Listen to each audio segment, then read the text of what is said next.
Hi, my name is Jim Battle, and I'm here today to tell you about a program that has been popularized over the last 75 plus years called Alcoholics Anonymous. And I want to say right off that this is not just about the program Alcoholics Anonymous, but all of its offshoots, Narcotics Anonymous and Cocaine Anonymous, Meth Anonymous. They've got dozens of these things right now, literally, that are actually just copycats of Alcoholics Anonymous.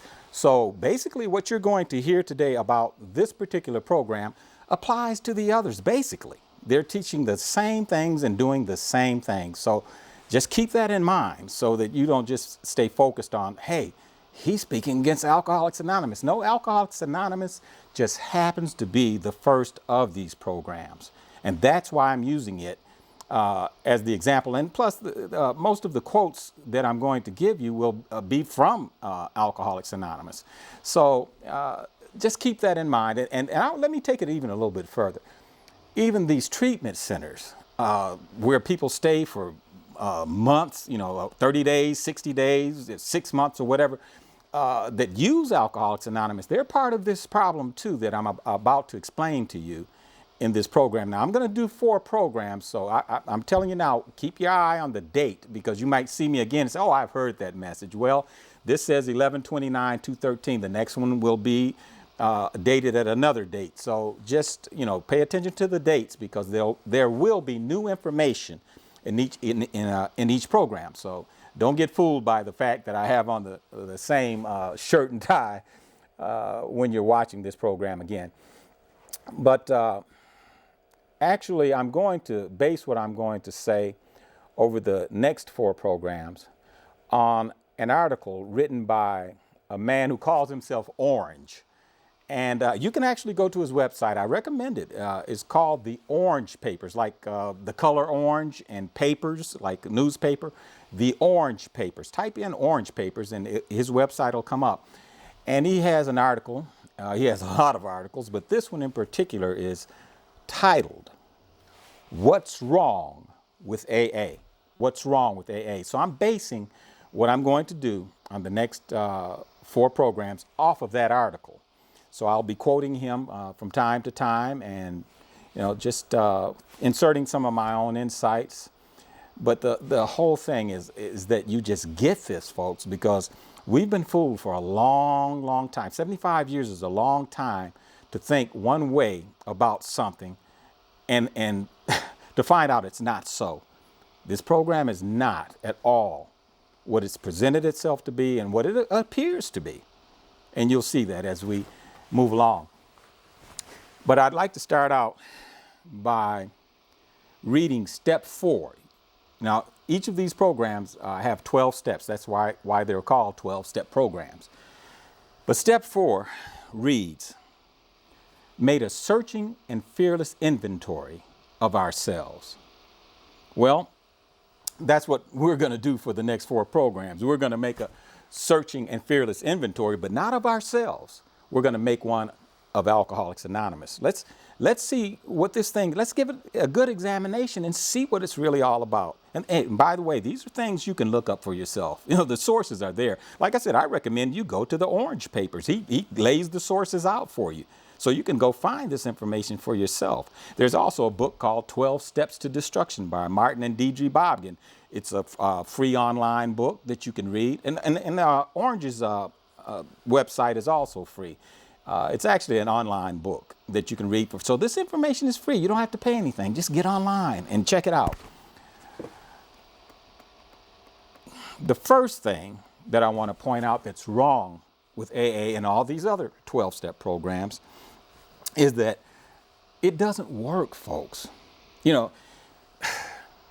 Every meeting, I was there 23 years ago. I thank God I escaped before I got so brainwashed and so deceived that I'd still be there today and maybe relapsing and going on these drinking binges or drug binges and possibly even dead if I had continued in this thing. But, what you hear over and over, it works if you work it. It works if you work it. I mean, you just hear that over and over in the meeting. But I'm here to tell you it doesn't work. You know, and I want to say this. I'm talking to Christians and non-Christians both. You know, you don't have to be a Christian to see some of these just common sense basic truths, you know, that this thing is dangerous and it's deceptive. And not only do you not have to be a Christian to see that, but you don't have to be a Christian to know it's wrong. You know, you have a conscience. All of us have consciences.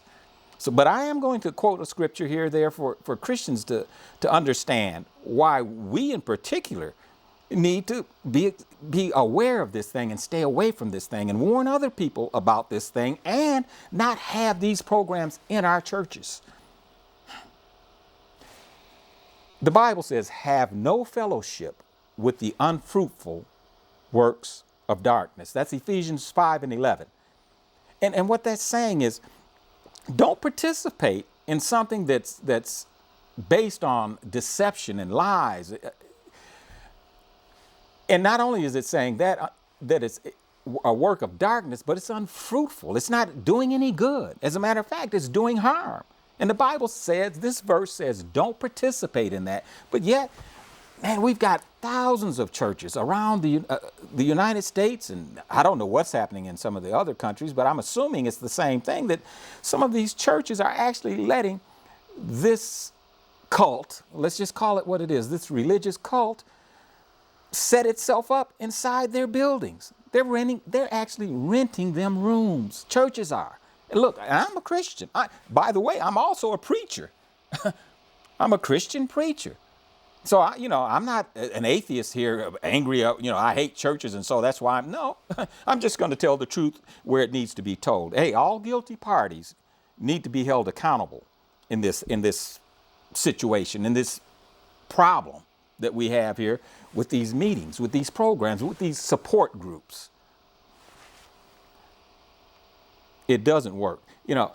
The statistics actually show that it doesn't work. Like I said, I'm not going to show you all that on this program. Get online, go do some homework. I'm not going to do it all for you. I don't have time. That's why. If I had the time, I'd do it, but I don't. I'm saying go online, go to the orange papers, and look at the research. And you'll see these are good studies. These aren't, bogus studies. These are good, controlled studies that are done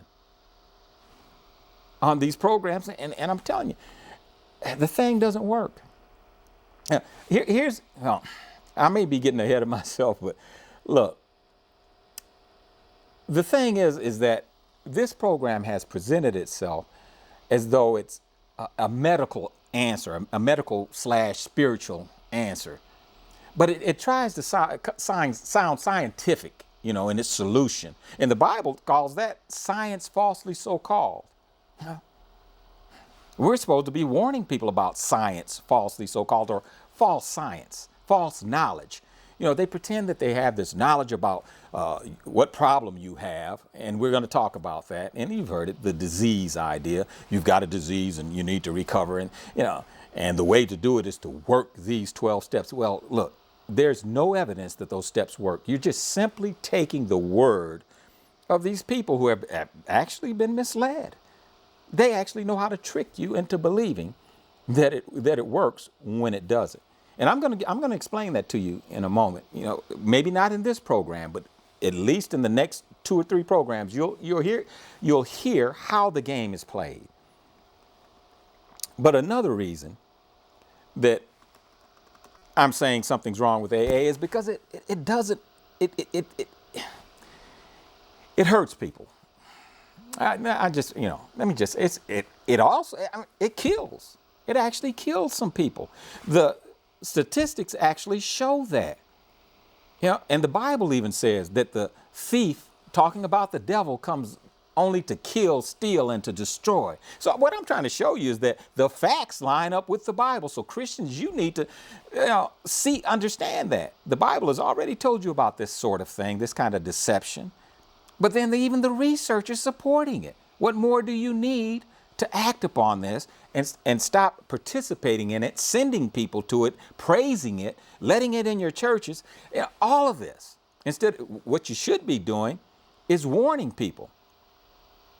The Bible says, have no fellowship with the unfruitful works of darkness. but I didn't tell you the rest. It says, but rather to reprove them. That's talking about to find fault with it. Not looking for the fault, but it's there and it needs to be criticized. It needs to be blamed for what it's doing. So not only should you not be participating in what they're doing, which we're going to see some of what they're doing in this program and the others, that's so dangerous and unwise. But not only should you not, as a Christian, not be participating, you should be exposing this thing, reproving it. That's what that verse is telling you. You can say, well, I just won't have anything else to do with it. Well, no, you need to also warn somebody else if opportunity presents itself. You know, you hear somebody saying, hey, I'm going to go to AA. I'm going to go into treatment. You need to warn them. You need to say, no, you don't want to do that. Let me show you why. Okay? That's your responsibility as a Christian.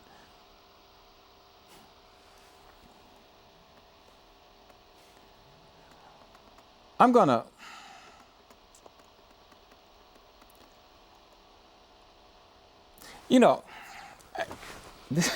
it's just so much to say. I got my notes here, but other things are coming to my mind, and I just want to follow what I believe God is putting in my heart to say at the particular time.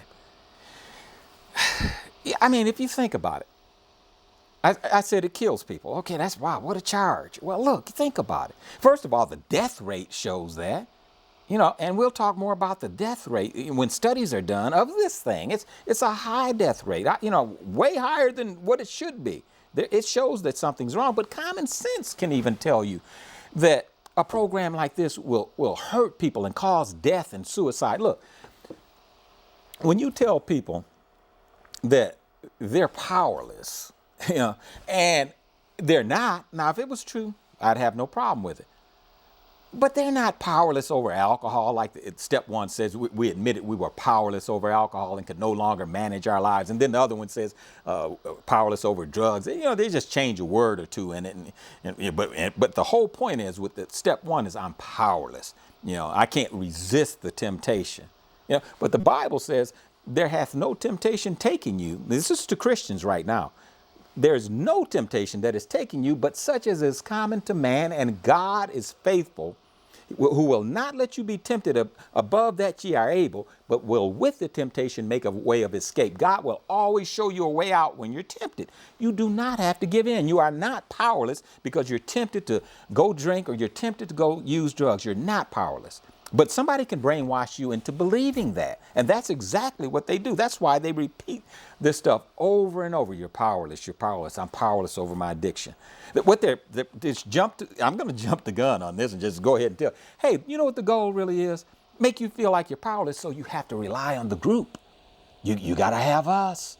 You need our 12 steps and you need us. Keep coming back. That's why they keep saying that. Every meeting, keep coming back. It works if you work it. Keep coming back. It works if they're trying to recruit you into their 12-step religion. That's the real goal.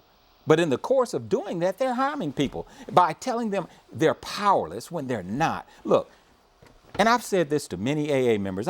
They've come up to, they've seen, I've got a bus that says, don't be deceived, Alcoholics Anonymous is dangerous, or they see it on my T-shirt that says it. And, well, why do you say that? It saved my life. And I said, wait, I try to calm them down because I'm not trying to upset anybody. I'm trying to help people to wake up to what's going on.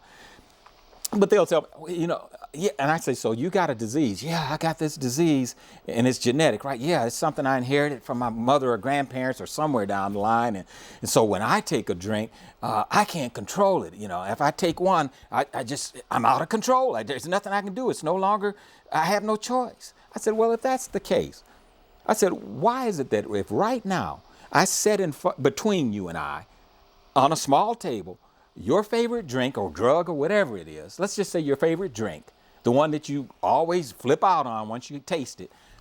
Let's say I set it there and you had one drink of that, okay? Just one shot glass. That's all you had. But now your disease is supposed to be kicked in to gear and you can't control it now, right? Yeah, that's right. I'd have to finish. Okay. Why is it then that you could have that one drink and I could say, wait, 1 second, just hold up 1 second. And then I show you $5 million in a briefcase and say, hey, look, you don't take the second drink for 24 hours. This is yours. And you believe me because you know, that, hey, that's Jim, the millionaire, you know, multi-billionaire. So $1 million or $5 million is nothing to him. And he's got an honest reputation. He pays up when he says he's going to pay up. So I know that's a real $5 million and I'll get it. He means it. If you believe that, you would not touch that second drink to get that money. You'd sit there. I could keep it in your face. I could keep the whole bottle, the shot glass, and just sit across from you for 24 hours. And all you'd be thinking about, man, that $1 million, I'm $5 million. I'm going to be rich in 24 hours. Why is it all of a sudden you can control this disease? Think about that. Is that a real disease? Is that really a physical ailment that's out of your control? No. That goes for crack cocaine, any of the rest. You could hit that pipe one time, take one taste of it, and nothing's set off because, you know, with the right motivation, you cannot take the second and third one. Or let's say I put a gun to your head and say, hey, you take that next drink, I'm going to blow your brains out. I'll leave in 24 hours and you can drink all you want, but you take it before I leave, I'm going to blow your brains out. How many people who all of a sudden would be able to control this, who were supposed to have a disease that they can't control? I'm just saying this thing is a lie even by common sense, but research even proves it's true. They've even done studies where, you know, people for different motivations controlled it or stopped it. So AA teaching this and Narcotics Anonymous teaching this powerlessness, this genetic nonsense is setting people up for failure when they believe it. They go out and maybe have one drink for some reason, you know, and I'm not for drinking as a Christian, but, you know, still, they go out and they have one drink and then they don't even try to not take the second. They don't even think they can. So they make no attempt to say no and throw the bottle down and say, I'm not going back down this road. That's it. No, they don't think they can. How many people have believed that lie, gotten drunk when they didn't have to, and gone and killed themselves in a car accident or killed somebody else or committed suicide because they got so depressed I'm saying that makes this program and programs like it responsible for the deaths of some people by teaching that lie, just that lie alone. So yeah, I'm saying, yeah, it kills. The program kills. They're so desperate to recruit. You know, they're willing to lie and scare people into joining by teaching a lie like that. Look, I'm a Christian. I want people to become Christians, but I'm not going to, you know, teach you something that's been proven to be wrong. You know, already shown to be wrong, but I'm going to teach it anyway just to get you to be a Christian. Now, I might kill a lot of people along the way who believe it, but I'll get a few who'll get scared and fall for it and run in and become...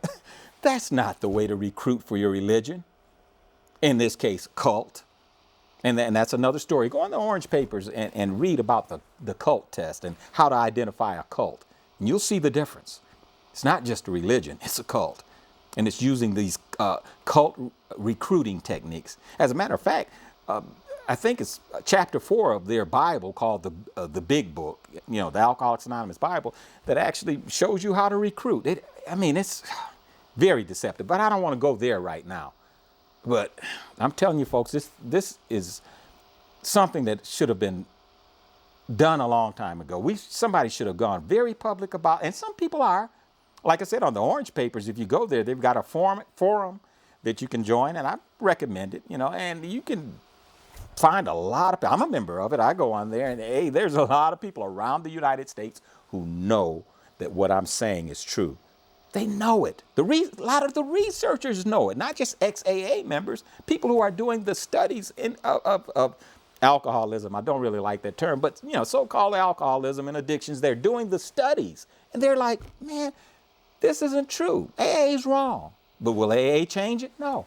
They're not going to change it because it works all right. It works for them. It's not the program working for you. The program's working for them. It's recruiting and building the fellowship, building the cult, adding more people to it and killing people in the process with the one lie I've already shown you. You know, one thing Adolf Hitler said, you know, and I'm not a Hitler fan, by the way, but this was true. He used this. He said, if you tell a lie long enough, loud enough, and often enough, the people will believe it. And that's exactly what these programs do. It's the repetition of the lie. You hear, we've heard so much. It's saving lives. It's saved millions of lives. I'm going to explain to you actually what goes on, why you've got so many people testifying that AA saved their life and is keeping them alive. That if it wasn't for AA, I'd be dead now. And I got to, I got to stay in this thing or I'll die. I'm going to explain to you why they believe that, even though it's not even true. But they're afraid that, man, I leave this cult, that I'll die or I'll go back to prison for the rest of my life or something bad's going to, because they actually tell you, hey, the consequences are jails, institutions, and death. They just stress that at the meetings. And the courts are behind it, by the way, folks. And that's another problem, these drug courts, and not even just the drug courts, but courts in general, but specifically these courts called drug courts and DUI courts who mandate people to nonsense like this. Dangerous stuff. It's not even just nonsense, it's dangerous. If it was just nonsense, I'd probably just laugh it off and just tell folks, look, you need to, it doesn't make sense, and leave it alone. But this is killing people.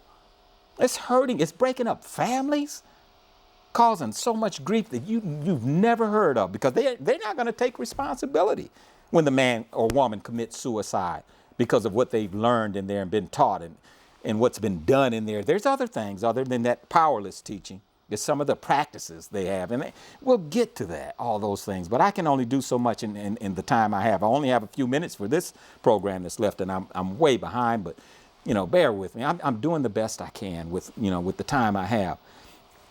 But they brainwash these people who come to the meetings or are come on their own, are mandated by the courts. First of all, think about it. The courts are mandating people to go to a religion. That's against separation of church and state. First Amendment rights, freedom of religion. Man, if I'm a Christian or an atheist, I don't want to be, don't force me into a religion. First of all, I'm a Christian. I got my own. I don't want theirs. And secondly, if I'm an atheist, I don't want any of the religions. Give me another option. I don't want that. Now, I'm trying to be fair here. I believe in God, but still, this is America. An atheist should not be made to go there. He shouldn't be forced into Christianity, which is, I'm a Christian, and I don't want him forced by the courts. You got to go to Jim Battle. I don't have a church, but if I had one, you got to go to Jim Battle's church for 90 days, go to meetings. And no, I don't want that. That's not the way to get people to believe what you believe and get them to belong to what you belong to. It's wrong. So I'm taking up for the atheists too on this. I am.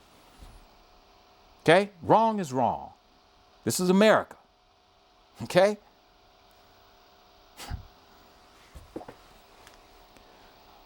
I'm going to quote Orange here, the man I've been telling you about. The Orange Papers has created this website and this forum called Christians. Some of you need to join this forum. You need to find out what it's about. Matter of fact, call me or email me so I can tell you what it's about, so you can start participating, especially if you've been in AA. You can participate, but let me, and be of a help. But let me read what Orange said here. He says, rather than even concede that the program might have some problems, the AA true believers just shove the program on every victim they can find, using therapists, counselors, judges, and parole officers as their enforcers, while at the same time avoiding any and all scientific testing of the effectiveness of the 12-step program. When some testing does occur, like the Project Match, you need to check that out too. They've done some testing. And when that does occur and gives results that they don't like, that AA doesn't like, they just deny and ignore the results of the test. End of quote. So, this is a game, folks, they're playing. They're using counselors and the courts to force people into their religion. And even though they do studies on it that show that something's wrong with this thing, they ignore the results of it. They really don't like real science when it comes to their program. And I'm saying, folks, this is evil. It's evil. Once you really understand it, it is evil. And people have, these programs are saving so many lives and saved my son. It saved my dad. No, it didn't. That's not what happened. And I'm going to explain to you what really happened. Maybe not in this program. I'm running out of time, but in the next one. But, they always lie about their success rate. You should read in front of the big book, 50% recovered, 25% something. I mean, it's ridiculous. The stats, they make that stuff up. It's not even done by good controlled studies. The results they get, I don't know how they do these silly studies, but you can tell that, well, let's put it this way. The scientific community won't accept those studies. They won't publish them, and not in their journals. They're like, you didn't do a scientific study to come up with those numbers. They just throw up these numbers somehow and fool people. Wow, it really works. So they'll do that in a minute, a lot of them. And hey, I want to say this, all the people who go there, they're not a bunch of wicked people. There's some nice people in AA and NA. I like a lot of them, as a matter of fact. I know some now, and we get along. I'm talking about the program, folks. Make the distinction, not the people, the program. Now, they do have some wicked people in there. They do know what they're doing. But that's, you can find some of that in the church too, some wicked folks, but they're certainly not following the Bible. So don't blame the Bible because of that. But some of these folks who are wicked in AA are following their Bible. They're following the big book and the teachings of their follower, who was also a wicked man. If you look at the history of this thing, Bill Wilson.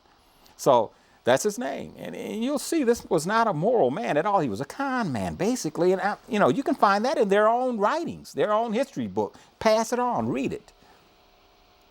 But anyway, yeah, they lie about this stuff. And, they say at the meetings, rarely have we seen a person fail. They read this over and over, folks. Rarely have we seen a person fail who has thoroughly followed our path. Look, that's not true, that there's rare failure if you really follow the path. And first of all, you've been saying all along, it works if you work it. Well, if it works, if I work it, it should never fail. You're telling me two different things. Think about that, folks.